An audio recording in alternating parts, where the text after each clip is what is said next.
Welcome to PW only IAS. आप सभी लोगों ने पिछले महीने खूब सारा करंट अफेयर्स पढ़ा, लेकिन क्या वो आपको सच में याद है? कहीं आप लोगों ने रिवीजन मिस तो नहीं कर दिया? अगर आपने रिवीजन मिस कर दिया तो ये सेशन सच में आपके लिए एक चैलेंज होने वाला है।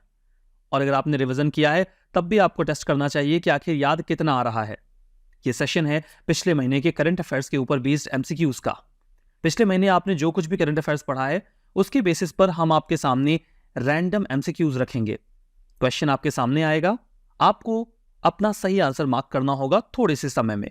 उसके बाद हम सही आंसर की ओर आगे बढ़ेंगे और फिर आप देखेंगे कि आपने जो मार्क किया था क्या वो सच में सही निकला है। तो क्या आप इस चैलेंज के लिए तैयार हैं? अगर तैयार हैं तो चलिए शुरुआत करते हैं। हमारा पहला क्वेश्चन मनरेगा के बारे में है। यहाँ पे दो स्टेटमेंट आपके सामने हैं।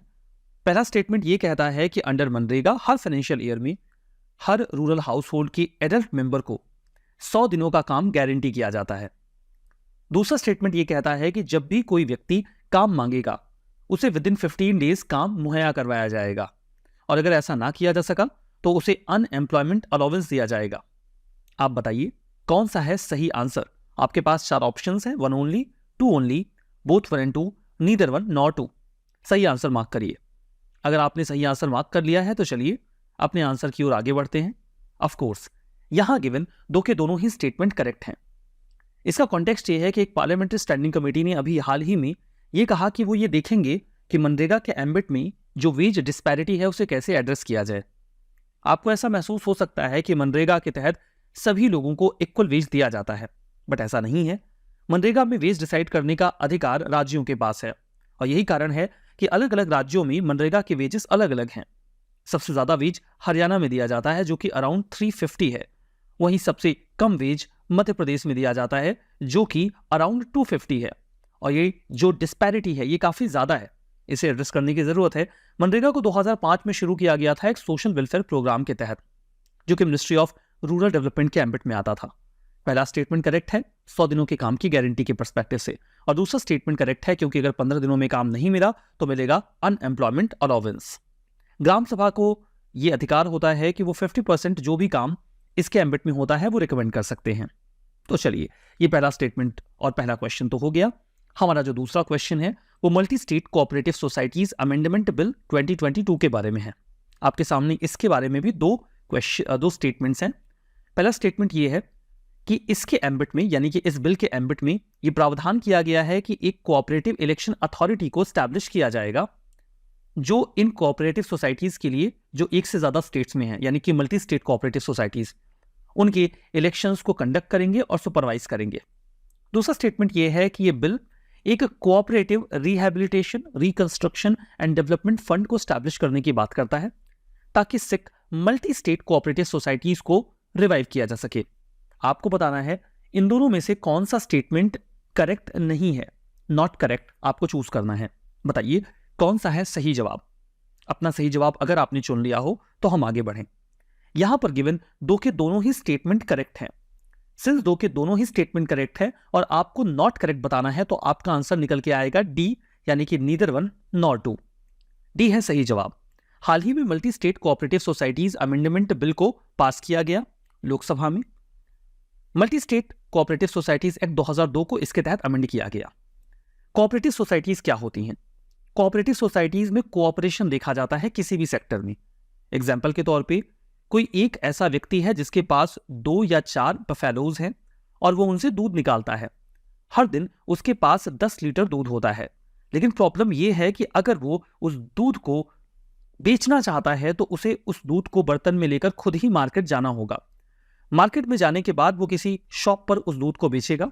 एक तो उसे दूध को कलेक्ट करने के बाद खुद ही मार्केट कैरी करना होगा, और दूसरा चूंकि उसके पास केवल 10 लीटर दूध है, ऐसे केस में हो सकता है कि शॉपकीपर उसको फेयर रेट ना दे और उसके साथ निगोशिएट करे। ऐसी कंडीशन में एक सोल्यूशन हो सकता है कि गांव के 20 ऐसे लोग जो लगभग इतना ही दूध निकालते हैं वो इकट्ठा हो जाएं। अब उनके पास 200 लीटर दूध होगा। ऐसे केस में कोई भी शॉपकीपर उनके यहां आकर दूध को लेकर जाएगा और वो फेयर दूध का रेट भी ले सकते हैं। इस तरीके से ये 20 लोग मिलकर बना लेते हैं एक कोऑपरेटिव सोसाइटी। मान लेते हैं कि आसपास के गांव के लोग भी इसमें शामिल हो गए और वो भी अपना दूध इकट्ठा करके बेचना चाहते हैं, और ऐसे कई सारे गांव इकट्ठा हो जाते हैं। ऐसी कंडीशन में अगर यहां पर दूध को इकट्ठा करने वाले लोगों की संख्या 500 या फिर 1000 हो जाए तो क्या किया जाएगा? सिंपल सा रिकॉर्ड मेंटेन करना होगा कि कितने लोगों ने कितना दूध कंट्रीब्यूट किया है और जो प्रॉफिट हुआ है वो किसे कितना मिलेगा। लेकिन अब यहां पर हो सकता है कि इसे एक ऑर्गेनाइजेशन की तरह मैनेज करना पड़े, तो आप इसे एक कोऑपरेटिव सोसाइटी की तरह गवर्नमेंट के साथ रजिस्टर कर सकते हैं और फिर ये चुना जा सकता है उन्हीं लोगों के बीच में से कि कौन इस सोसाइटी को मैनेज करेगा। इसी तरीके से बनती हैं कोऑपरेटिव सोसाइटीज। ऐसा फार्मर्स भी कर सकते हैं। फार्मर्स के पास छोटे छोटे खेत होते हैं जिसमें वो बड़ी मशीनरी यूज नहीं कर सकते, इनपुट महंगा होता है और वो फर्टिलाइजर या फिर जो सीड्स होते हैं उनको निगोशिएट भी नहीं कर पाते। लेकिन अगर कई सारे फार्मर्स अपने खेतों को इकट्ठा करके एक बड़ा पीस ऑफ लैंड तैयार कर लें तो बड़ी मशीनों को वहां पर लाया जा सकता है। वो सीड्स और फर्टिलाइजर्स के लिए भी निगोशिएट कर सकते हैं और उन्हें उनके अनाज का अच्छा दाम भी मिल जाएगा। इस तरीके से फार्मर्स अपनी कोऑपरेटिव सोसाइटीज बना सकते हैं। कई बार ये कोऑपरेटिव सोसाइटीज बहुत बड़ी होती हैं। अमूल की शुरुआत भी कोऑपरेटिव सोसाइटी की तरह से ही हुई और आज आप देख रहे हैं उसका कितना बड़ा स्प्रेड है। कई बार ये कोऑपरेटिव सोसाइटीज एक से ज्यादा स्टेट में होती हैं, इनका साइज बहुत बड़ा होता है और फिर यहाँ पर इलेक्शंस होते हैं इन्हें मैनेज करने के लिए। कई बार इसमें करप्शन के केसेस देखे जाते हैं, लोग कोऑपरेटिव सोसाइटी के बेनिफिट को अपने लिए इस्तेमाल करते हैं। तो इलेक्शंस फेयर हों और ये कोऑपरेटिव सोसाइटीज अच्छे से मैनेज हों, स्पेसिफिकली अगर वो एक से ज्यादा स्टेट्स में ऑपरेट कर रही हैं, जरूरी है। इसीलिए गवर्नमेंट बिल्स या एक्ट्स बनाती है। स्टेटमेंट 1 सही है। एक कोऑपरेटिव इलेक्शन अथॉरिटी की बात की गई है जो इन कोऑपरेटिव सोसाइटीज के जो बोर्ड होते हैं उसमें होने वाले इलेक्शंस को सुपरवाइज करेगी, कंडक्ट करेगी। ये जो सुपरविजन किया जाएगा इन अथॉरिटीज में एक चेयरपर्सन, एक वाइस चेयरपर्सन और 3 मेंबर होंगे। बिल ये भी कहता है कि जो existing multi state cooperative society है उसमें स्टेट की किसी कोऑपरेटिव सोसाइटी को हम मर्ज भी कर सकते हैं। दूसरा स्टेटमेंट भी सही है, इसमें cooperative rehabilitation, reconstruction and development fund को स्टैब्लिश करने की बात भी की गई है। तो आगे बढ़ते हैं। हमारा नेक्स्ट क्वेश्चन कावेरी रिवर के बारे में है। ध्यान से पढ़िए और आंसर मार्क करिए। ये कर्नाटका के ब्रह्मगिरी रेंज से निकलती है। दूसरा स्टेटमेंट है कावेरी वाटर डिस्प्यूट में 3 राज्य और 1 यूटी है।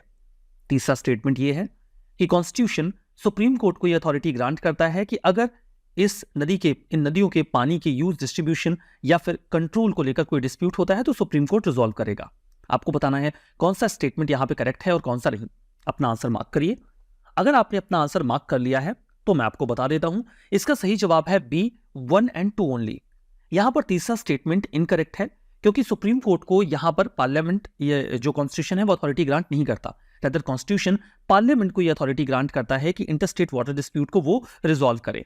अब यहां पर देखिए, न्यूज इसलिए रही क्योंकि तमिलनाडु की गवर्नमेंट ने सुप्रीम कोर्ट को कहा कि आप इंटरवीन करिए और कर्नाटका से ये कहिए कि वो इमीडिएटली 24,000 क्यूबिक फीट पर सेकेंड पानी को रिलीज करें अपने रिजर्वायर में से, क्योंकि तमिलनाडु में पानी की कमी है। नाउ हमें पता है कि सुप्रीम कोर्ट यहां पे इंटरवीन नहीं कर सकता, लेकिन कंप्लीट जस्टिस ग्रांट करने के नाम पर सुप्रीम कोर्ट अक्सर ऐसे मामलों में इंटरवीन करता है। तो पहला स्टेटमेंट करेक्ट है। कावेरी रिवर जो कुर्ग डिस्ट्रिक्ट है कर्नाटका का, वहां के ब्रह्मगिरी रेंज से, वेस्टर्न घाट से निकलती हैं। दूसरा स्टेटमेंट भी करेक्ट है। इसमें 4 पार्टीज हैं जो डिस्प्यूट का हिस्सा हैं, कर्नाटका, तमिलनाडु, केरला, 3 स्टेट्स और 1 यूटी दैट इज पौंडीचेरी। तीसरा स्टेटमेंट सही है। आर्टिकल 262 कॉन्स्टिट्यूशन का पार्लियामेंट को ये राइट देता है, ना कि सुप्रीम कोर्ट को। तो पार्लियामेंट इस बारे में प्रोविजंस भी कर सकती है। हमारा अगला क्वेश्चन किसी भी स्टेट के नाम को बदलने की प्रोसीजर को लेकर है। 2 स्टेटमेंट आपके सामने है, बताइए कौन सा सही नहीं है, नॉट करेक्ट बताना है। पहला स्टेटमेंट ये कहता है कि किसी भी राज्य का नाम बदलना है तो पार्लियामेंट्री अप्रूवल चाहिए, आर्टिकल 3 और आर्टिकल 4 के तहत। दूसरा स्टेटमेंट ये कहता है कि अगर किसी राज्य का नाम बदला जाना है तो इस बारे में एक बिल पार्लियामेंट पर रखा जा सकता है अगर लोकसभा के स्पीकर रिकमेंड करें तो। आपको बताना है कि यहां पर कौन सा स्टेटमेंट करेक्ट नहीं है। सही जवाब मार्क करिए। अगर आपने अपना सही जवाब मार्क कर लिया हो तो चलिए आंसर देखते हैं। यहां पर जो पहला गिवन स्टेटमेंट है वो तो करेक्ट है, लेकिन दूसरा स्टेटमेंट यहां पे इनकरेक्ट है, क्योंकि ऐसा कोई भी बिल जो किसी भी राज्य का नाम बदलता हो उसके लिए प्रेसिडेंट की रिकमेंडेशन रिक्वायर्ड है, ना कि लोकसभा के स्पीकर की। तो प्रेसिडेंट ऐसे बिल को रिकमेंड करते हैं स्पेसिफिकली। तो दूसरा स्टेटमेंट इनकरेक्ट है और आपको बताना है कौन सा नॉट करेक्ट है। तो नॉट करेक्ट कौन सा है? दूसरा। तो सही जवाब क्या निकल के आएगा? B. So B will be the answer. ये क्यों न्यूज में रहा? केरला की असेंबली ने अभी एक रेजोल्यूशन पास करके सेंटर को अर्ज किया कि वो अपना नाम केरला से बदलकर केरलम रखना चाहते हैं। इसी रेफरेंस में ये न्यूज रही। ये प्रपोजल सबसे पहले स्टेट गवर्नमेंट की ओर से आया है कि वो राज्य का नाम बदलना चाहते हैं। पहला स्टेटमेंट सही है और दूसरा भी यहां पर अगर आप देखें तो गलत है, क्योंकि प्रेसिडेंट की रिकमेंडेशन चाहिए। एक बार अगर पार्लियामेंट ने अपना अप्रूवल दे दिया तो मिनिस्ट्री ऑफ होम अफेयर्स यहाँ पर एनओसी ले लेती है मिनिस्ट्री ऑफ रेलवे और आईबी से, उसके बाद नाम को बदल दिया जाता है। ये देखा जाता है कि कहीं ओवरलैपिंग नाम तो नहीं है ना जो ऑप्ट किया जा रहा है। अब देखते हैं कुछ क्वेश्चंस जो इंटरनेशनल रिलेशन से रिलेटेड है। पहला क्वेश्चन आपके सामने एक्टो के बारे में है, अमेज़न कोऑपरेशन ट्रीटी ऑर्गेनाइजेशन। आपको बताना है कि कौन से देश, ये जो ग्रुप्स आपके सामने हैं वो एक्टो का पार्ट हैं। ऑप्शंस हैं बोलीविया, ब्राजील, कोलंबिया फर्स्ट, दूसरा है इक्वाडोर, गुयाना, जमैका, तीसरा है पेरू, सूरीनाम और बारबाडोस, और चौथा है वेनेजुएला, चिली और कोलंबिया। सही ग्रुप ऑफ कंट्रीज को स्पॉट करिए, जवाब पिक करिए। अगर आपने जवाब चुन लिया तो सही जवाब मैं बता देता हूं। सही जवाब है A, that is Bolivia, Brazil and Colombia. बात करते हैं इस ऑर्गेनाइजेशन के बारे में। हाल ही में देखिए 2 दिनों की मीटिंग हुई है एक्टो की ब्राजील में। अमेज़न कोऑपरेशन ट्रीटी ऑर्गेनाइजेशन एक इंटरगवर्नमेंटल ऑर्गेनाइजेशन है। इसमें 8 ऐसे देश हैं जो अमेज़न के एम्बिट में आते हैं। 2000 Bolivia, Brazil, Colombia, Ecuador, Guyana, Peru, Suriname, Venezuela, इन्होंने ही अमेज़न कोऑपरेशन ट्रीटी को साइन किया था। एक्टो का फंडामेंटल ऑब्जेक्टिव यही है कि अमेज़न का पूरा एरिया प्रोटेक्ट किया जाए, और इस लिहाज से ये एकमात्र सोशियो इन्वायरमेंटल ब्लॉक है लैटिन अमेरिका में। अमेज़न रेन फॉरेस्ट को लंग्स ऑफ द अर्थ कहा जाता है क्योंकि ये ऑक्सीजन को बहुत बड़ी क्वांटिटी में प्रोड्यूस करते हैं और ये कार्बन डाइऑक्साइड गैस को एब्जॉर्ब भी करते हैं। इस लिहाज से ये काफी इंपॉर्टेंट है और इन्हें प्रोटेक्ट करना बहुत जरूरी है। अगला क्वेश्चन G20 के बारे में है, बहुत ही पॉपुलर टॉपिक है। उम्मीद करता हूं इसका जवाब तो आप स्पॉट कर ही लेंगे। 2 स्टेटमेंट है।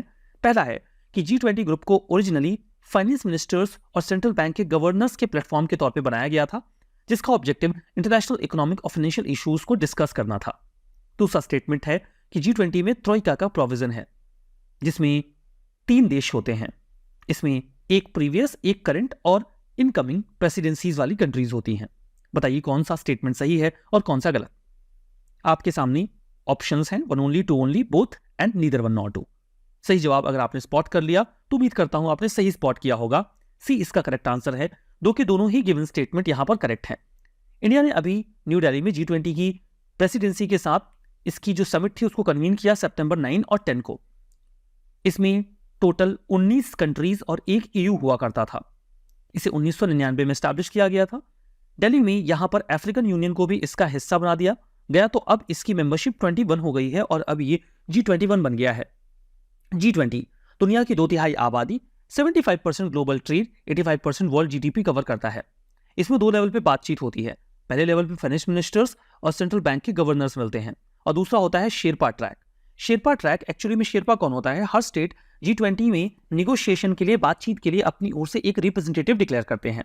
वो in general senior political secretary होते हैं, जैसे कोई मिनिस्टर। वो शेरपा ही उस कंट्री की ओर से G20 के रेफरेंस में सारी बातचीत करते हैं, तो शेरपा लेवल की बातचीत भी होती है। G20 की समिट हर साल होती है और इसकी प्रेसिडेंसी रोटेट करती रहती है।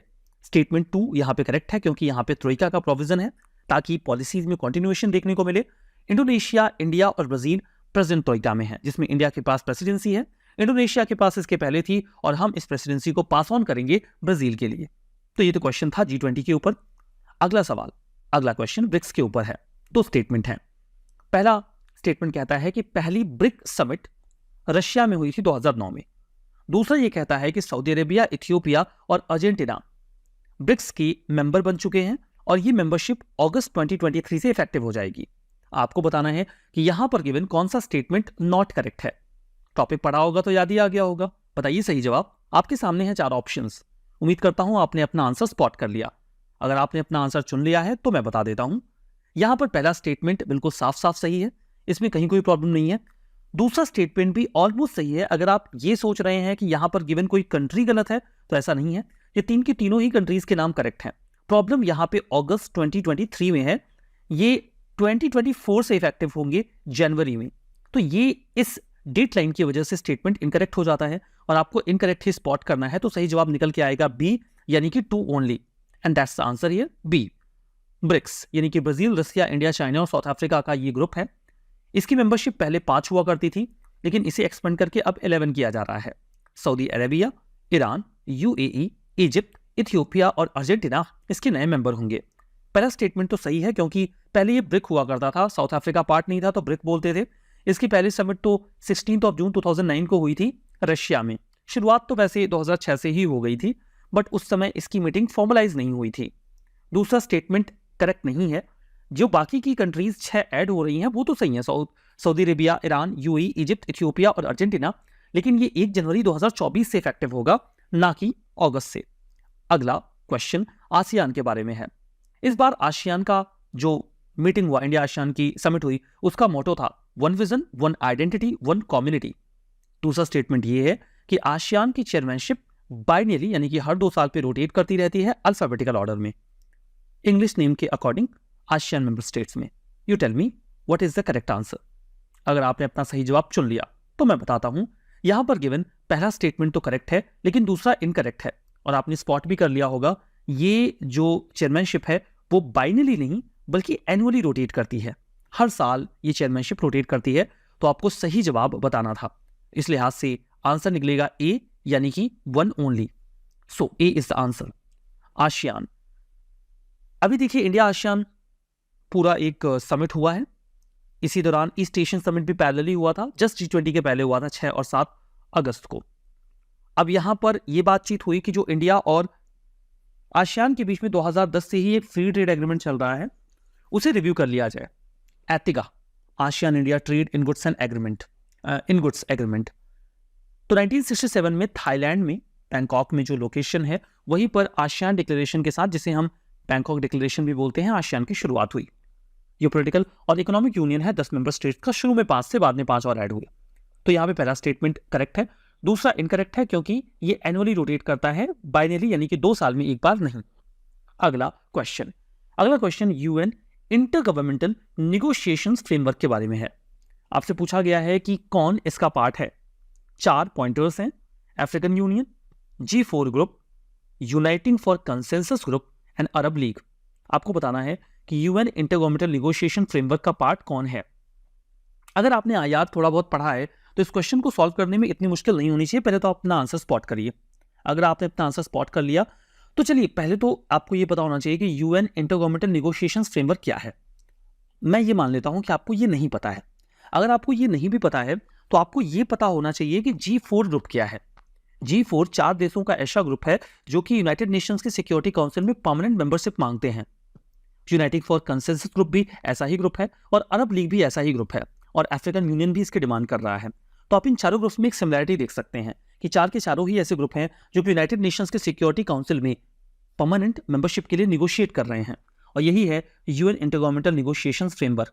तो 4 के चारों ही एक जैसे हैं, तो सही जवाब डी ही निकलेगा, 1, 2, 3 and 4। So D will be the answer.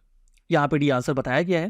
तो यूनाइटेड नेशन सिक्योरिटी काउंसिल में परमानेंट मेंबरशिप के लिए ये फ्रेमवर्क वर्क करता है, that is intergovernmental negotiations framework, जिसमें कई सारे ग्रुप्स हैं जो पार्ट है।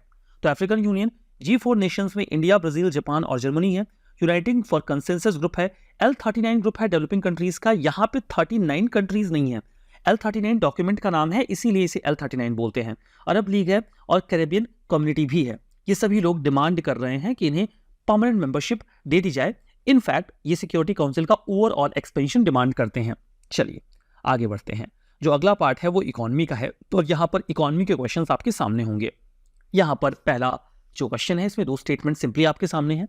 अंडर T+0 सेटलमेंट साइकिल, अगर कोई इन्वेस्टर अपनी शेयर्स को बेचता है तो उन्हें उनका पैसा तुरंत ही उनके अकाउंट में मिल जाएगा। दूसरा स्टेटमेंट यह है कि T+1 सेटलमेंट साइकिल में अगर इन्वेस्टर अपनी सिक्योरिटीज को बेचता है तो उसका पैसा अकाउंट में 1 दिन बाद मिलेगा। आपको बताना है कि यहां पे कौन सा स्टेटमेंट इनकरेक्ट है। अगर आपने अपना सही जवाब स्पॉट कर लिया हो तो देखिए आपको ये समझ में आ रहा होगा कि T+0 है और 0 में ऐसा है कि तुरंत ही हो जाएगा, तो ये मैच करता है। और 1 में क्या बोल रहे हैं, फॉलोइंग डे, यानी कि 1 दिन बाद। तो इससे एक जनरल अंडरस्टैंडिंग से तो समझ में आ जा रहा है कि 2 के दोनों ही गिवन स्टेटमेंट करेक्ट हैं। और अगर ये 2 के दोनों ही गिवन स्टेटमेंट करेक्ट हैं और आपसे पूछा गया है नॉट करेक्ट, तो आंसर निकल के आएगा D. So D is the answer. D answer है। अगर आपने शेयर्स को बेचा तो शेयर्स को खरीदते वक्त आपने जो पैसे लगाए थे वो आपको कब मिलेंगे। T+0 इसका मतलब है ट्रेड प्लस 0। ट्रेड प्लस 0 का मतलब यह है जब आपने ट्रेड किया उसके 0 दिन में आपके पास पैसा आ जाएगा, विद इन 24 आवर्स। और T+1 यानी कि ट्रेड प्लस 1 का मतलब यह है कि आपको 24 घंटे यानी कि 1 दिन के बाद, 24 घंटे के बाद आपका पैसा मिल जाएगा। तो यहां पे दोनों ही स्टेटमेंट गिवन जो है वो करेक्ट हैं। सो अगला क्वेश्चन है जहां पर आपको जूट के बारे में 4 स्टेटमेंट को कंसीडर करना है। पहला स्टेटमेंट यह है कि जो मैंडेटरी नॉर्म्स हैं गवर्नमेंट के लिए, उसमें यह कहा गया है कि अगर आप फूड ग्रेन्स को पैक कर रहे हैं तो आपको 100% जूट बैग्स का ही इस्तेमाल करना होगा, जबकि अगर आप शुगर यानी कि चीनी पैक कर रहे हैं तो 50% जो बोरियां होंगी वो जूट की होनी चाहिए, 50% आप कुछ और यूज कर लो। ये पहला स्टेटमेंट है। दूसरा ये है कि बांग्लादेश वर्ल्ड में जूट का लार्जेस्ट प्रोड्यूसर है। तीसरा ये है कि इंडिया में वेस्ट बंगाल जूट का लार्जेस्ट प्रोड्यूसर है। और चौथा स्टेटमेंट ये है कि नेशनल जूट बोर्ड एक स्टैच्यूटरी बॉडी है जो कोलकाता में हेडक्वार्टर्ड है। आप बताइए कौन सा है सही जवाब। यहां पे आपको थोड़ी टेक्निकलिटी फील होगी अगर आप इंफॉर्मेशन रिकॉल ना कर पाए तो, बट आंसर तो बताइए। अगर आंसर आपने पिक कर लिया तो आपको पता है यहां पे आपसे पूछा ये नहीं जा रहा कि कौन सा सही है, पूछा ये जा रहा है कि कितने स्टेटमेंट करेक्ट हैं, 1 2 3 या फिर 4 के 4। अपना आंसर बताइए। अगर आपने अपना आंसर स्पॉट कर लिया हो तो चलिए हम भी देखते हैं आंसर। यहां पे जो पहला गिवन स्टेटमेंट है वो तो है इनकरेक्ट। रीजन बीइंग यहां पे शुगर यानी कि शक्कर को पैक करने के लिए जूट बैग्स को जो रिजर्वेशन का पार्ट दिया गया है दैट इज 20%, नॉट 50%। और अब इस 20% को भी खत्म करने की डिमांड रेज की जा रही है। बांग्लादेश लार्जेस्ट प्रोड्यूसर है जूट का, ये स्टेटमेंट भी इनकरेक्ट है बिकॉज जूट का लार्जेस्ट प्रोड्यूसर इंडिया है। हाँ, ये तीसरा स्टेटमेंट करेक्ट है क्योंकि इंडिया में जूट का लीडिंग प्रोड्यूसर वेस्ट बंगाल ही है। और नेशनल जूट बोर्ड के बारे में गिवन स्टेटमेंट भी करेक्ट है। कुल मिला के यहां पर जो स्टेटमेंट दिए गए हैं उसमें 2 ही स्टेटमेंट करेक्ट हैं, सो ओनली 2 यानी कि बी आपका आंसर निकल के आएगा and that is given here, B is the correct answer. जो शुगर मिलर्स हैं वो लगातार डिमांड कर रहे हैं कि जो 20% जूट बैग पैकेजिंग का नॉर्म है उसमें उन्हें राहत दे दी जाए, ठीक है, क्योंकि अभी कंपल्सन होता है कि 20% आपको जूट बैग्स यूज करने पड़ेंगे। स्टेटमेंट 1 नॉट करेक्ट है because it's not 50%, it's 20%। So further statement 2 non correct है बिकॉज इंडिया लार्जेस्ट प्रोड्यूसर है जूट का और जूट गुड्स का, जो दुनिया में जो ग्लोबल प्रोडक्शन है उसमें 50% कंट्रीब्यूट करता है और जूट गुड्स का 40% कंट्रीब्यूट करता है। तीसरा सही है, वेस्ट बंगाल सबसे ज्यादा जूट उगाता है, उसके बाद बिहार, असम, उड़ीसा और आंध्रा का नंबर आता है। चौथा स्टेटमेंट भी करेक्ट है जो कि ये बताता है कि नेशनल जूट बोर्ड एक्ट के तहत इसे बनाया गया है, तो ये एक स्टैच्यूटरी बॉडी हो गई। अगला क्वेश्चन देखिए, Bharat new car assessment programme NCAP, इसके बारे में 3 स्टेटमेंट आपके सामने हैं। भारत NCAP वॉलंटरी नेचर का है। दूसरा, ये केवल ऐसी पैसेंजर व्हीकल्स के ऊपर एप्लीकेबल है जिनका वेट 3.5 टन से कम है और जिनमें ज्यादा से ज्यादा ड्राइवर को मिलाकर 8 लोग ही बैठ सकते हैं, यानी कि 7 seater vehicles, car and all. तीसरा ये है कि केवल किसी भी पार्टिकुलर वेरिएंट के यानी कि कार वगैरह के बेस मॉडल को ही टेस्ट करेगा। आपको बताना है कौन सा सही है कौन सा गलत है। अगर आपको NCAP के बारे में पता होगा तो ही आपको ये स्टेटमेंट समझ में आएंगे, नहीं पता है तो ऑफकोर्स समझ में नहीं आएगा। बट मुझे पता है, आपको तो पता ही होगा, आपने करंट अफेयर्स पढ़ा है, तो आंसर बताओ। पूछा जा रहा है कितने स्टेटमेंट सही है, कौन सा सही है, ये नहीं पूछा जा रहा है। तो बताइए कौन सा यहाँ पे सही है कौन सा नहीं है। तो अगर आपने अपना आंसर स्पॉट कर लिया तो मैं बता देता हूं, यहां पे गिवन 3 के तीनों स्टेटमेंट करेक्ट हैं, यानी कि सी आंसर है। अब ये NCAP क्या है? देखिए, जब भी कोई कार बनाई जाती है, यहां पे देखिए मैक्सिमम 7 सीटर कार की बात चल रही है, तो जो कार वगैरह बनाई जाती है वो कितनी सेफ है उन्हें टेस्ट किया जा सकता है। तो ये एक टेस्टिंग का मैकेनिज्म है जो अभी तैयार किया गया है। किसी कंपनी को ये कंपल्सन नहीं क्रिएट कर रहे हैं कि नहीं आप जबरदस्ती टेस्ट करवाओ ही, वॉलंटरी है। कंपनीज अपनी इच्छा से जो भी उनका कार का वेरिएंट है, देखिए इन जनरल 3 मॉडल्स में कार आती हैं। एक होता है टॉप मॉडल, फिर होता है सेकंड टॉप, उसके बाद होता है बेस मॉडल। बेस मॉडल में सबसे कम फैसिलिटीज होती हैं, मतलब अगर सबसे कम सेफ अगर कार होगी तो बेस मॉडल ही होगी, तो वो बेस मॉडल को टेस्ट करेंगे क्योंकि उसके ऊपर का जो सेकंड टॉप या टॉप मॉडल है वो तो उससे ज्यादा सेफ होता ही है। जरूरी नहीं है, कुछ कंपनियों में ये मॉडल्स S1 सीरीज में होते हैं, वो S1, S2, S3 करके S12 तक चले जाते हैं, ठीक है। बट इन जनरल कार के 3 वेरिएंट होते हैं, तो ये बेस मॉडल को टेस्ट करते हैं। ये वॉलंटरी नेचर का है, आप खुद से आओ और अपना बेस मॉडल दे दो टेस्ट करने के लिए, और अगर आपकी रैंकिंग अच्छी आ गई है तो आप उस रैंकिंग के बेसिस पे मार्केट करो कि हमारी कार ज्यादा सेफ है, और बाकी वो जो बातें कही गई हैं वो बिल्कुल परफेक्ट हैं। तो union minister for road transport and highways ने अभी Bharat new car assistant programme launch किया है। इसका फंडामेंटल ऑब्जेक्टिव ये है कि कार कितनी सेफ है उसके लिए हम टेस्ट करें और उसे प्रूव कर दें कि भाई ये टेस्ट है। इस प्रोग्राम के तहत जो कार मैन्युफैक्चरर्स हैं उनको वॉलंटरली ऑफर किया जाएगा कि आओ और अपनी किसी भी कार के वेरिएंट के बेस मॉडल को टेस्ट करवा लो ऑटोमेटिव इंडस्ट्री स्टैंडर्ड 197 के तहत। ये एक टेक्निकल ऑटोमेटिव स्टैंडर्ड है इंडिया का, जो बताता है कि आपकी कार कितनी सेफ है। India central motor vehicle rules के तहत कुछ कंडीशंस वगैरह बताई गई हैं कि कम से कम इतनी सेफ तो आपकी कार होनी चाहिए, और उसके बेसिस पे सर्टिफिकेट ग्रांट कर दिया जाएगा जिसका इस्तेमाल आप अपनी कार को मार्केट करने के लिए भी कर सकते हो। तो जो परफॉर्मेंस होगा कार का उसे टेस्ट किया जाएगा, उसके बेसिस पे स्टार रेटिंग दी जाएगी। स्टार रेटिंग इस पर्सपेक्टिव से दी जाएगी कि आपकी कार कितनी सेफ है अगर आपके घर में बच्चे नहीं हैं तो, और आपकी कार कितनी सेफ है अगर आपके घर में बच्चे भी हैं तो, क्योंकि बच्चों को कार से ज्यादा कंसर्न होता है। लाइक अगर बच्चे हैं तो वो कार ज्यादा सेफ होनी चाहिए। ये कार में जो स्टार रेटिंग आपको मिल रही है ये बताएगा कि आप बाकी के जो भी पार्ट्स हैं, कार्स वगैरह हैं, उनसे कैसे डिफरेंट हैं, और ये किसी भी कस्टमर के परचेज डिसीजन को भी इंपैक्ट करेगा कि भाई जो कार ज्यादा सेफ है आप उसको खरीदो। तो तीन के तीनों गिवन स्टेटमेंट करेक्ट हैं। अगला क्वेश्चन आपके सामने है, that is about WTSR, world trade statistical review 2023। दो स्टेटमेंट है। इंडिया का मर्केंडाइज एक्सपोर्ट हिसाब से इंडिया 18th रैंक पर है और सर्विसेज के एक्सपोर्ट के हिसाब से 7th रैंक पर है। चाइना का जो मर्केंडाइज एक्सपोर्ट है उसके अकॉर्डिंग वो टॉप पर है, हालांकि उसका एक्सपोर्ट शेयर कम हो रहा है और अब वो घट के ग्लोबल लेवल पे 14% रह गया है। आपको बताना है कि कौन सा स्टेटमेंट यहां पर इनकरेक्ट है, नॉट करेक्ट बताना है। सही जवाब स्पॉट करिए। अगर आपने अपना सही जवाब स्पॉट कर लिया है तो मैं बता देता हूं। यहां पर गिवन दो के दोनों ही स्टेटमेंट करेक्ट हैं, और सिंस आपसे पूछा जा रहा है नॉट करेक्ट तो आंसर निकल के आएगा डी। मामला यह है कि वर्ल्ड ट्रेड ऑर्गेनाइजेशन ने अभी एनुअल फ्लैगशिप पब्लिकेशन को लॉन्च किया, रिलीज किया और बताया कि ट्रेड की कंडीशन क्या है। तो इंडिया की रैंक 18 है मर्केंडाइज एक्सपोर्ट्स यानी कि गुड्स के एक्सपोर्ट में, और सर्विसेज में है जो यहाँ पे 9th स्पॉट बताया गया है। यहाँ पे देखिए 7th स्पॉट है सर्विसेज में, ठीक है। तो ये तो बात हो गई एक्सपोर्ट की, that was in the part of export. India 9th largest goods का इंपोर्टर है और 9th लार्जेस्ट सर्विसेज का भी इंपोर्टर है। दूसरा सही है, चाइना का जो एक्सपोर्ट है वो टॉप पे है बट 14% है, अभी ग्लोबल लेवल पे थोड़ा कम हुआ है। यूएस और जर्मनी 2nd और 3rd रैंक पे है। जो ग्लोबल गुड्स एंड सर्विसेज का ट्रेड है ग्लोबल लेवल पे 2022 में वो $31 ट्रिलियन का रहा, और गुड्स का जो ट्रेड है वो प्री पेंडेमिक लेवल को 2021 में क्रॉस कर गया। तो ये तो इस रिपोर्ट की हाईलाइट्स रही। अगला क्वेश्चन आपके सामने, that is about north east venture fund. दो स्टेटमेंट आपके सामने हैं। North east venture fund registered है कैटेगरी 1 वेंचर कैपिटल फंड के तहत, जो कि security and exchange board of India SEBI के तहत रजिस्टर किया गया है, अल्टरनेटिव इन्वेस्टमेंट फंड रेगुलेशन 2012 के तहत। ये तो पहला स्टेटमेंट हो गया। दूसरा है किसी क्लोज एंडेड फंड की तरह तैयार किया गया है जिसका टारगेट कॉर्पस फंड का 100 करोड़ है। बताइए कौन सा स्टेटमेंट यहां पे जो गिवन है वो करेक्ट है। आपको क्वेश्चन समझना भी है और जवाब भी देना है।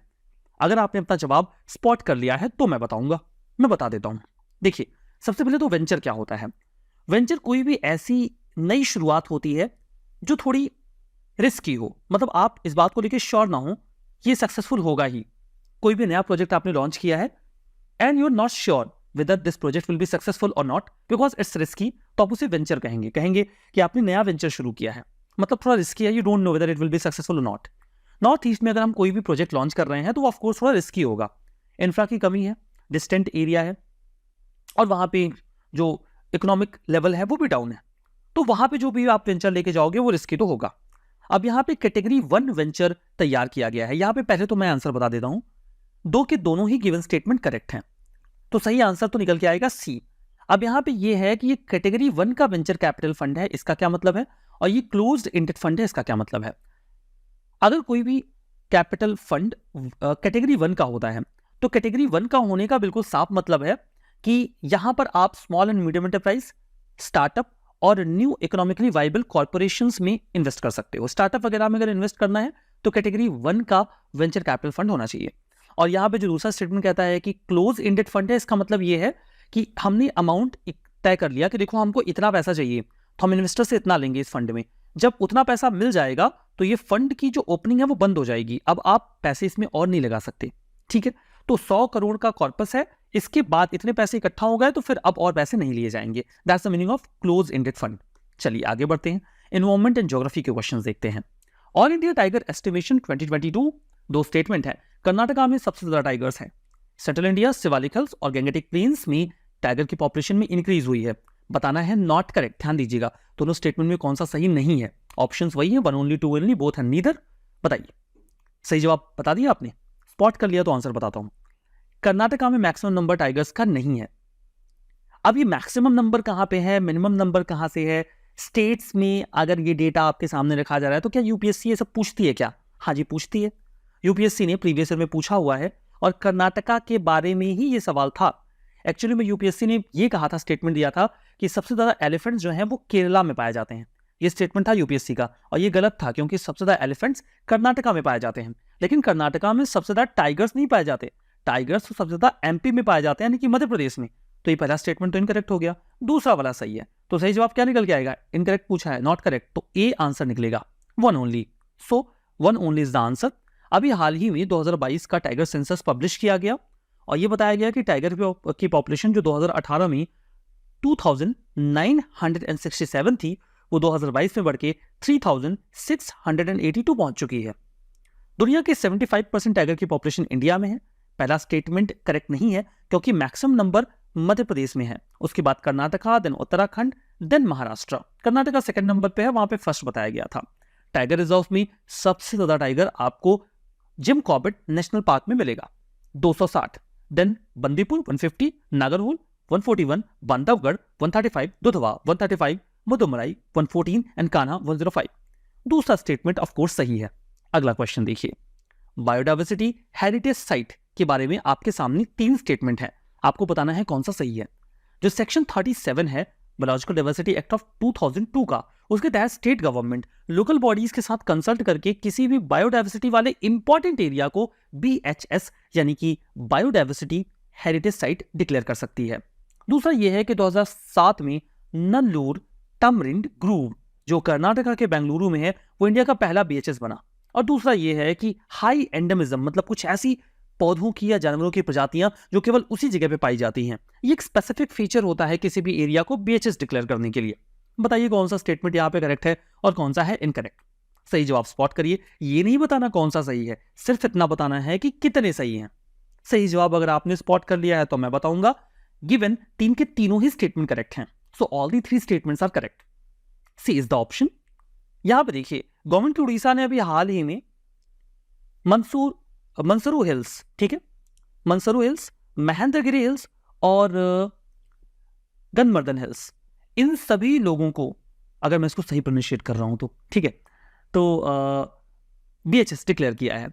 बायोडाइवर्सिटी हेरिटेज साइट को डेजिग्नेट किया जाता है ऐसे एरिया के फॉर्म में जहां पे बायोडाइवर्सिटी थोड़ी एक्सेप्शनल हो, बहुत बढ़िया हो। BHS का कॉन्सेप्ट देखो 2002 में बायोडाइवर्सिटी एक्ट में आया था।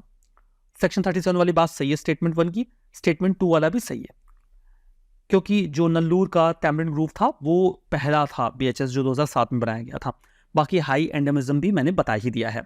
अगला क्वेश्चन देखिए, फॉरेस्ट कंजर्वेशन अमेंडमेंट बिल 2023, इसमें पहला ये है कि 100 किलोमीटर जो कंट्री के बॉर्डर के आसपास का एरिया है उसे फॉरेस्ट कंजर्वेशन लॉ से हम एग्जेम्प्ट कर देंगे, ये तो पहला स्टेटमेंट है। दूसरा ये है कि किसी भी स्ट्रेटेजिक लीनियर प्रोजेक्ट को जो कि नेशनल इंपॉर्टेंस का है उसको कंस्ट्रक्ट करने के लिए प्रायर क्लियरेंस नहीं चाहिए होगा। बताइए कौन सा स्टेटमेंट सही है कौन सा नहीं, बिल पढ़ा है तो पता होगा। यहां पर गिवन दो के दोनों ही स्टेटमेंट करेक्ट हैं। इस बिल को लेकर थोड़ी कंट्रोवर्सी भी है। देश का जो भी बॉर्डर है, इस बॉर्डर के अंदर 100 किलोमीटर का ये जो पूरा एरिया है, यहां पे फॉरेस्ट को अब थोड़ा अनप्रोटेक्टेड बनाया जाएगा। मतलब ये जो एरिया है इसके बाहर वाला ये हिस्सा, यहां पे अगर आप कोई भी ऐसा वेंचर, कोई भी ऐसा प्रोजेक्ट शुरू करना चाहते हो जो हमारे देश के लिए जरूरी है, बॉर्डर एरिया है ना, तो वहां पे आपको क्लियरेंस लेने की जरूरत नहीं है, शुरू हो जाओ। वहां पे आप जू सफारी और इको टूरिज्म को भी बढ़ावा दे सकते हो। दिक्कत की बात यह है कि नॉर्थ ईस्ट का जो फ्रजाइल इलाका है, जहां पे जो एनवायरमेंट है वो फ्रजाइल भी है, तो उसे बचाने की जरूरत है, तो हम उसे एग्जेम्प्ट कर रहे हैं, तो इससे उसे नुकसान हो सकता है।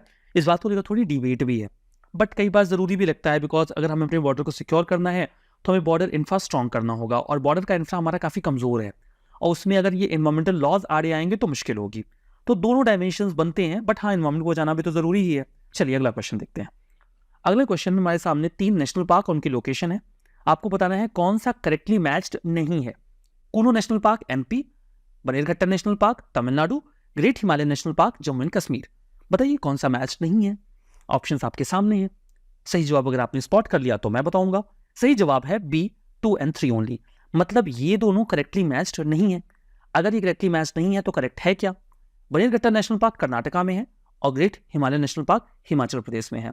मामला इसलिए आया क्योंकि मध्य प्रदेश के कुल्लू नेशनल पार्क में एक और अफ्रीकन चीता की मौत हो गई, इसी बारे में ये मामला न्यूज में रहा। ठीक है, अगला क्वेश्चन देखिए, आपको बताना है मैंग्रोव अलायंस फॉर क्लाइमेट में कौन सी कंट्रीज पार्ट हैं। आपके सामने ऑप्शंस में है इंडिया, श्रीलंका, ऑस्ट्रेलिया, जापान और स्पेन। सही जवाब बताइए। स्पॉट कर लिया? फैक्चुअल क्वेश्चन है ना, स्पॉट कर लिया तो सही जवाब B है। 1, 2, 3, 4 एंड 5 सारे के सारे ही मैंग्रोव अलायंस फॉर क्लाइमेट का यानी कि मैक का पार्ट है। सो बी इज द आंसर।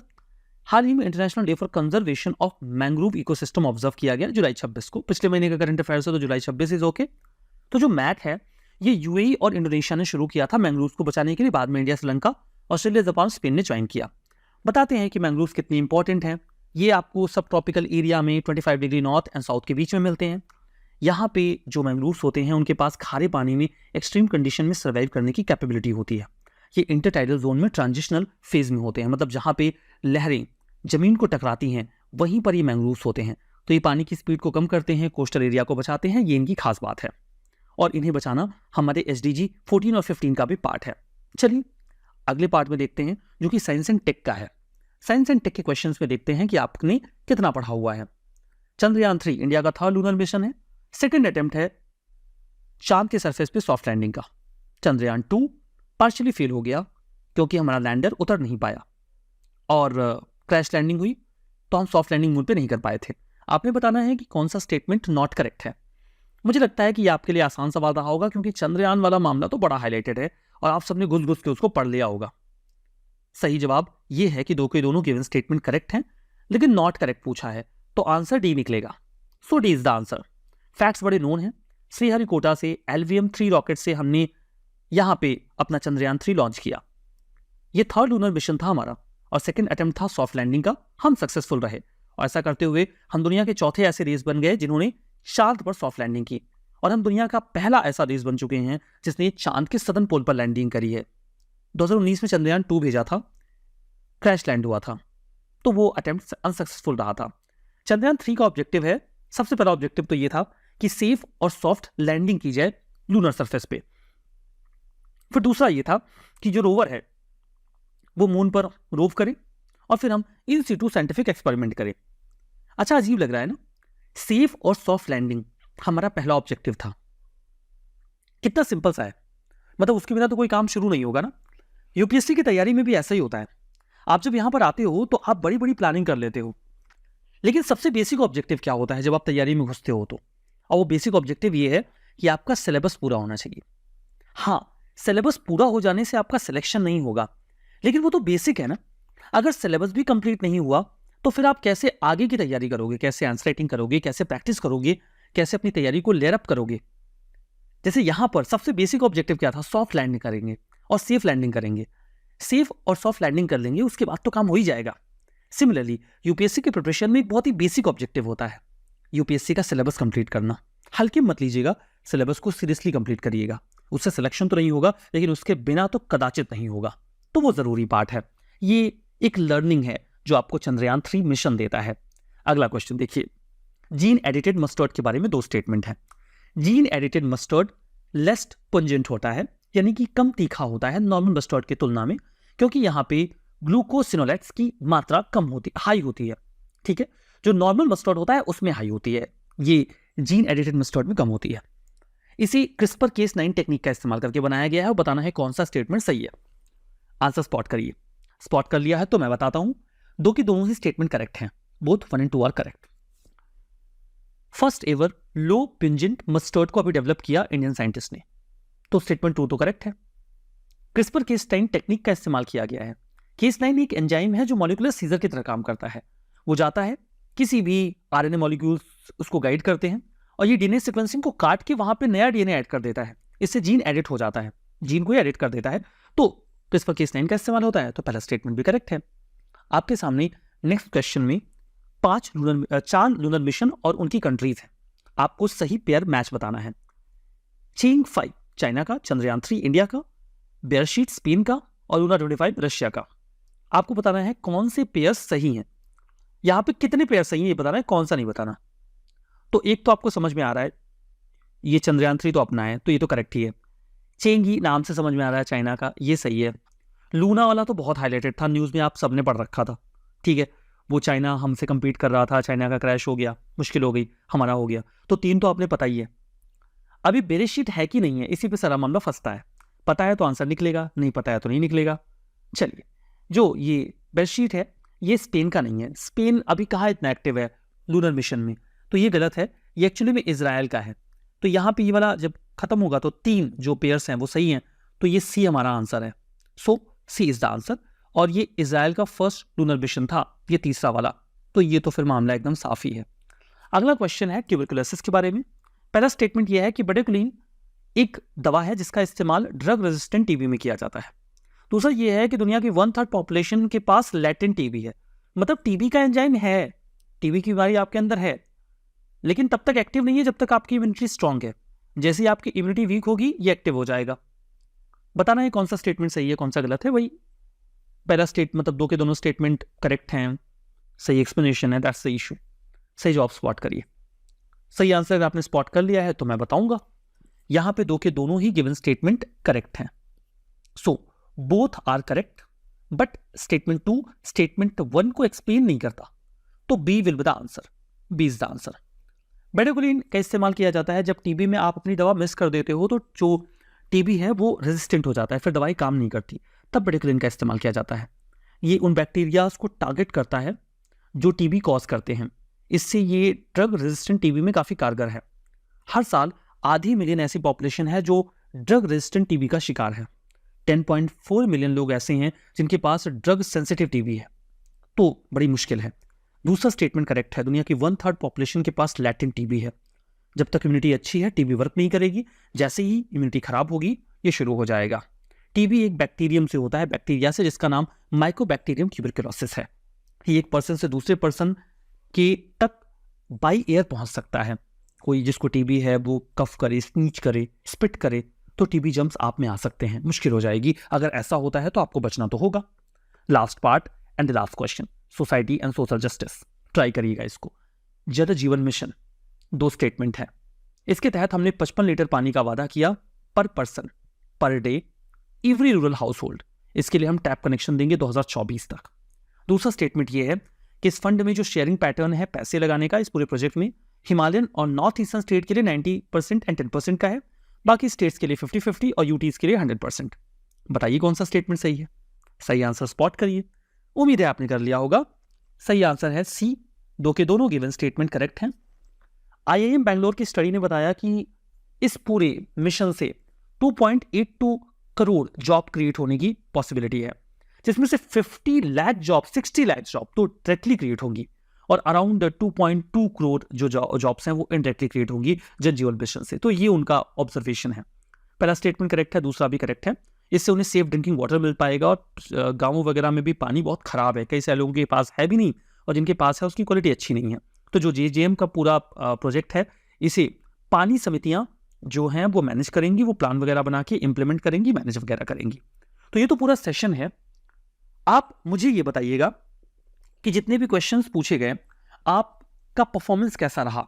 क्या आपको लगता है कि आप अपने परफॉर्मेंस से सेटिस्फाइड हैं, या आपको लगता है कि आपको रिवीजन की जरूरत है? तो कमेंट बॉक्स में बताइएगा। अगर आप अपने परफॉर्मेंस से इस पूरे टेस्ट में सेटिस्फाइड हैं तो लिखिएगा सेटिस्फाइड, और अगर आप सेटिस्फाइड नहीं हैं, आपको लगा कि अगर आपने रिवीजन किया होता तो और अच्छा आप परफॉर्म कर सकते थे, तो लिखिएगा रिवीजन नीडेड। तो जरूर से बताइएगा कि इस सेशन से आपको कितना फायदा हुआ और आप इससे सेटिस्फाइड हैं या फिर आपके लिए अभी रिवीजन जरूरी है। सो कमेंट सेटिस्फाइड और रिवीजन नीडेड। इस सेशन में बस इतना ही, मिलेंगे एक और सेशन में। तब तक के लिए बहुत बहुत धन्यवाद।